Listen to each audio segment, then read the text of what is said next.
শরীয়তপুরের নড়িয়া উপজেলার ঘড়িসার ইউনিয়নের আটপাড়া গ্রামের ৯ নং ওয়ার্ডের কাজীবাড়ির পিছনে পরিত্যক্ত বাগানে পানির ভিতর থেকে জুয়েল নামে একজনের মরদেহ উদ্ধার করেছে নড়িয়া থানা পুলিশ। মঙ্গলবার ৩ জুন দুপুর ২টার দিকে নড়িয়া থানা পুলিশ উপজেলার ঘড়িসার ইউনিয়ন আটপাড়া এলাকা থেকে মরদেহটি উদ্ধার করে।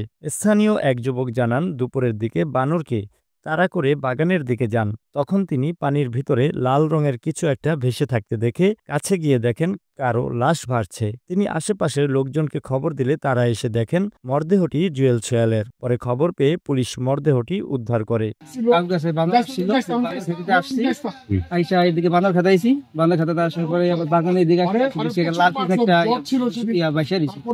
বাসার পরে আমি আমাদের পাশের এই যে আমার বাচ্চা আছে জানাইছি, লোকজন আসছে।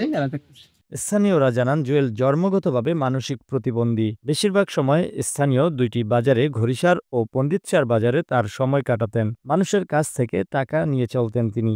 স্থানীয়রা এ বিষয়ে আরও জানান, জুয়েল সহজ সরল থাকায় এলাকার কিছু বকাটেরা তাকে দিয়ে চুরি করার কাজ করাতেন। তারা আরও জানান, জুয়েল পানির কাছে যেতেন না, পানিকে খুব ভয় পেতেন। কিন্তু তার এই মৃত্যু রহস্যময়। আসলে সে কি এভাবেই মারা গেছেন নাকি কেউ হত্যা করেছেন, এমনই প্রশ্ন এখন স্থানীয়দের। এই বিষয়ে নড়িয়া থানার অফিসার ইনচার্জ আসলাম উদ্দিন মোল্লা বিষয়টি নিশ্চিত করে বলেন, মরদেহ উদ্ধার করে ময়নাতদন্তের জন্য হাসপাতালের মর্গে পাঠানো হয়েছে। ময়নাতদন্তের রিপোর্ট আসলে উপজেলা প্রশাসনের পক্ষ থেকে পরবর্তী কার্যক্রম নেওয়া হবে। আমরা একটা সংবাদ পাই যে তার লাশটা একটা ডোবার মধ্যে পাওয়া গেছে। পরবর্তীতে আমরা এখানে আসার পর তার লাশটা পানি থেকে উদ্ধার করে আমরা তার শ্রদ্ধান করেছি। আমি পোস্টমর্টমের জন্য পাঠাবো। তদন্ত করছি, তদন্ত করে আইনগত ব্যবস্থা।